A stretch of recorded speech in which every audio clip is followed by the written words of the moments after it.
Olá, pessoal, bem-vindos. Hoje a gente vai tentar contar a biografia de uma das invenções mais poderosas da humanidade, que é o dinheiro.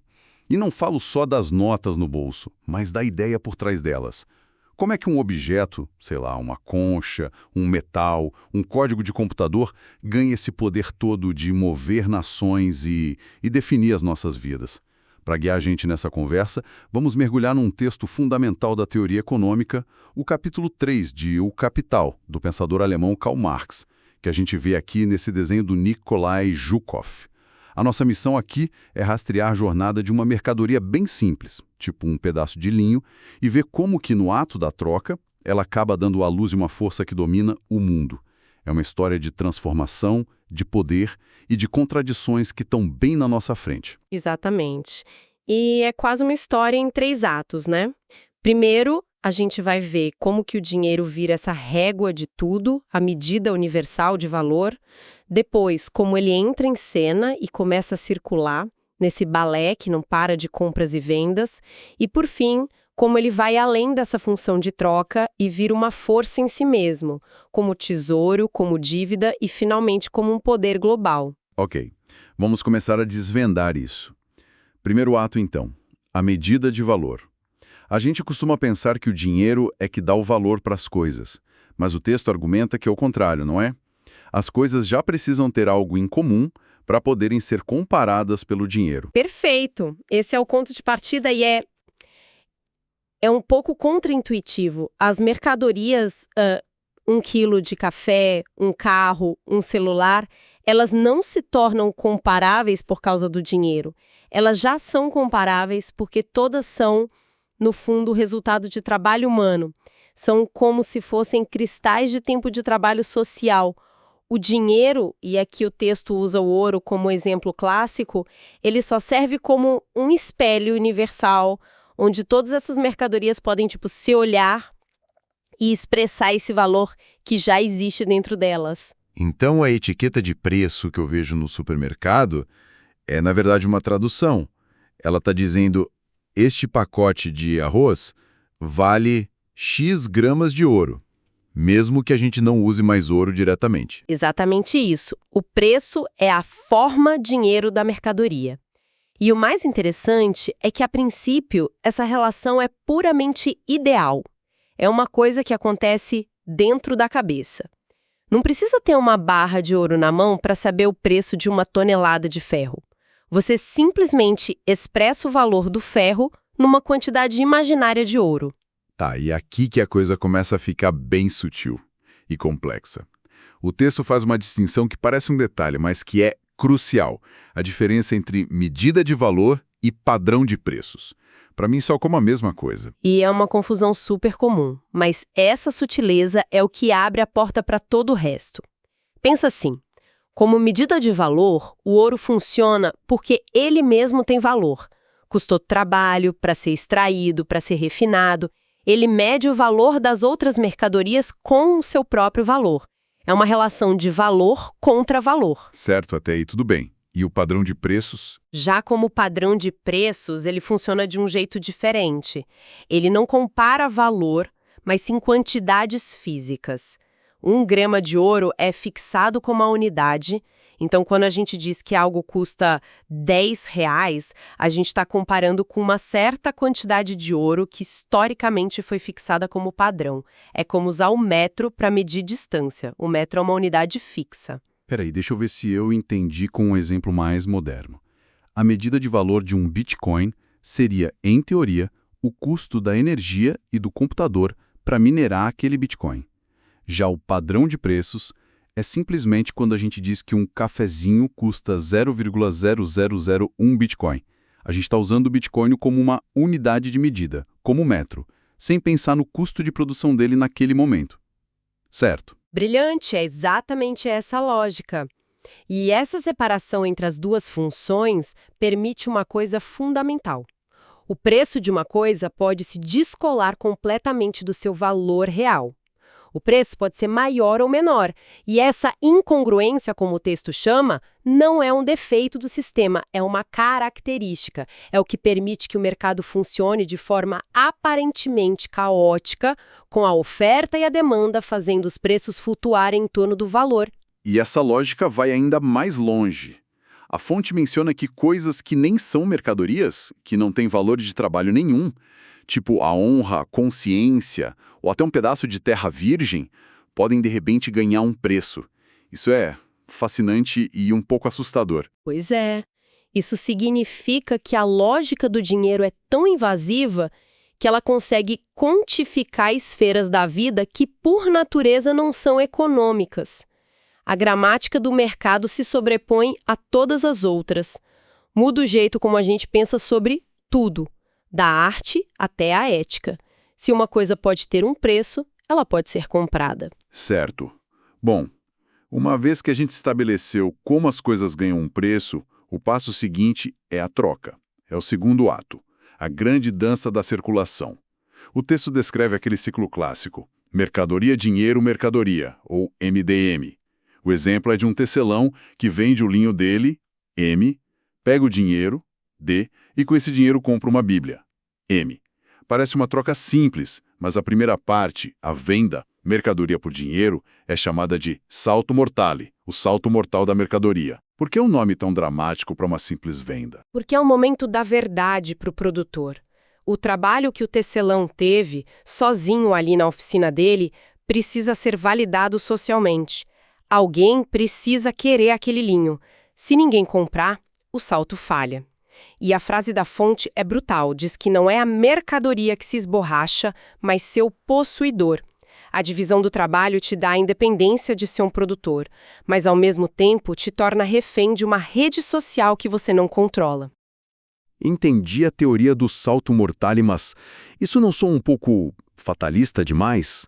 Quer dizer que todo produtor está sempre à beira do abismo a cada venda? Não existem mecanismos que amenizem esse risco no mundo real? Uma ótima pergunta. Sim, claro que existem. Pesquisa de mercado, contratos, planejamento, tudo isso são tentativas de reduzir a incerteza do salto. Mas, fundamentalmente, o risco nunca desaparece. A possibilidade da crise, da superprodução, de um produto simplesmente não pegar, ela está sempre lá, embutida em cada venda. A análise aqui é sobre a estrutura do sistema. Mesmo com redes de segurança, o salto ainda precisa ser dado. Certo, e se o salto for bem sucedido, o dinheiro entra em cena e a mágica acontece. Ele não para. A fonte diz que a circulação transpira dinheiro por todos os poros. E isso leva a gente a uma questão prática. Quanto dinheiro físico a economia precisa para funcionar? E a resposta é: depende da velocidade. A velocidade com que o dinheiro troca de mãos é tudo. Imagina uma pequena feira num único dia. O agricultor vende alface para o sapateiro por R$10. O sapateiro usa os mesmos R$10 para comprar queijo do fazendeiro.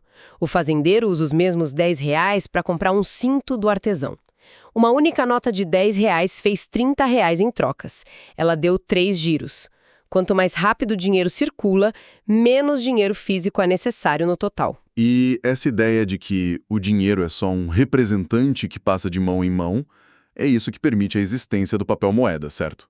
Mas espera aí, se as moedas de ouro já funcionavam como um símbolo, por que a sociedade simplesmente aceitou um pedaço de papel sem valor nenhum? Não houve uma desconfiança gigantesca no começo? Sem dúvida houve. A transição não foi imediata, nem pacífica. Ela começa de forma sutil. As moedas de ouro e prata, com o uso, elas se desgastam. Uma moeda que deveria ter 10 gramas de ouro passa a ter 9, mas todo mundo continua aceitando como se tivesse 10. Ela já está funcionando como um símbolo, separada do seu valor material. A partir daí, a substituição por um símbolo puro, como um pedaço de papel, é um passo conceitual menor, mas que depende de uma força externa. O Estado. Exato.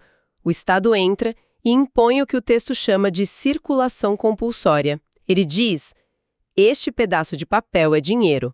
Você é obrigado a aceitá-lo para pagar impostos e dívidas.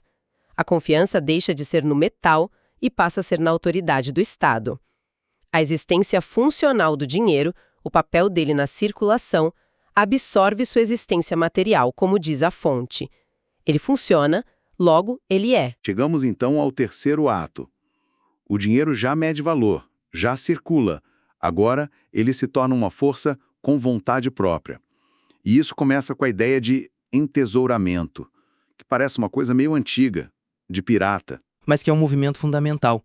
O entesouramento acontece quando alguém quebra o ciclo, MDM. O tecelão vende o linho, MD, e para. Ele não compra a Bíblia. Ele pega o dinheiro e guarda. Tira o dinheiro de circulação e o transforma num tesouro. O dinheiro deixa de ser um meio para se tornar um fim em si mesmo. É aí que nasce a cobiça pelo ouro, a busca pela riqueza na sua forma mais pura, mais abstrata. E tem aquela citação de Cristóvão Colombo que a fonte traz que é impressionante. O ouro é uma coisa maravilhosa. Quem o possui é senhor de tudo o que deseja. Com o ouro pode-se até mesmo conduzir as almas ao paraíso. Essa citação é genial porque ela captura bem essa transição. Colombo, um homem ali da aurora da modernidade, percebe que o dinheiro não é só poder econômico, é poder social, quase místico. Ele apaga todas as diferenças. Não importa se você é nobre ou plebeu, o que você produz, quais são as suas qualidades. O dinheiro te dá um poder social abstrato e universal. A sua potência privada se torna uma potência social. E do ato de guardar o dinheiro que se tem, a gente vai para o exato oposto. Gastar um dinheiro que ainda não se tem, a dívida. O texto chama isso de função do dinheiro como meio de pagamento. Do entesouramento. E se em vez de guardar, você pudesse usar um dinheiro que ainda vai receber? É aí que nasce o crédito.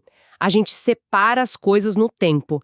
Eu te entrego a mercadoria hoje, mas você só vai me pagar daqui a 30 dias. A venda acontece agora, mas o pagamento, a conclusão do ato, fica para o futuro. E nesse vão, nasce a relação de credor e de devedor. Isso cria toda uma nova teia de relações sociais, uma cadeia de obrigações que não existia na troca simples. Exatamente, e cria uma contradição fascinante. Em tempos de estabilidade econômica, o dinheiro quase desaparece. As dívidas se cancelam umas às outras. O dinheiro funciona só como moeda de conta nos livros de registro. É quase tudo virtual. Mas, quando vem uma crise, A ilusão se quebra. e se quebra violentamente. O texto é categórico nisso. Na crise, a oposição entre a mercadoria e sua figura de valor, o dinheiro, é levada até a contradição absoluta. Todo mundo para de acreditar nas promessas de pagamento futuro. Ninguém mais quer mercadorias, ninguém quer títulos. Todos correm desesperadamente para a única coisa que tem aceitação universal: dinheiro vivo, a mercadoria dinheiro. Então a crise é basicamente o momento em que todo mundo para de acreditar nos símbolos e corre para pegar o ouro de verdade. A fantasia do crédito evapora. Isso. E para fechar essa jornada toda, o dinheiro não se contenta em dominar uma nação. Ele se torna dinheiro mundial. É o estágio final da sua evolução. No mercado mundial, o dinheiro se livra dos seus uniformes nacionais, sabe? O real, o dólar, o euro. Ele volta à sua forma mais pura e primitiva. Ouro em barras, ou hoje, moedas de reserva como o dólar, que funcionam como o equivalente moderno do ouro. Ele serve para acertar as contas entre os países, para pagar desequilíbrios comerciais. É a riqueza na sua forma absoluta reconhecida em qualquer lugar do planeta. Nossa, que jornada! Fomos da troca de um pedaço de linho por uma Bíblia, um ato super local e concreto, para um sistema financeiro global onde a confiança é uma mercadoria e as crises são inevitáveis. A gente viu o dinheiro nascer como uma ferramenta para medir valor, se tornar o sangue que circula na economia e, finalmente, se transformar numa força social autônoma, quase uma divindade. A grande lição, eu acho, é que o dinheiro nunca é uma ferramenta neutra. Ele carrega em si todas as relações e as contradições da sociedade que o criou. Aquele salto mortal lá do comecinho, a simples venda já continha a semente de uma crise global. Porque o ato de vender e o ato de comprar, que na troca direta são a mesma coisa, se separam. E nessa separação, nesse intervalo, mora todo o dinamismo e todo o perigo do nosso sistema econômico. Para terminar, vamos deixar uma provocação para quem nos ouve, inspirada diretamente na nossa fonte. A gente viu que coisas que não têm valor de trabalho, como honra ou um pedaço de natureza intocada, podem de repente receber uma etiqueta de preço. A pergunta para refletir é: se qualquer coisa pode ser precificada, o que isso nos diz sobre a fronteira, que está cada vez mais tênue, entre valor e preço no nosso mundo? Pensem em dados pessoais, na pegada de carbono, no tempo de atenção. Que coisas hoje têm um preço, mas que talvez no fundo não devessem ter? E o que essa precificação de tudo nos revela sobre o nosso próprio metabolismo social?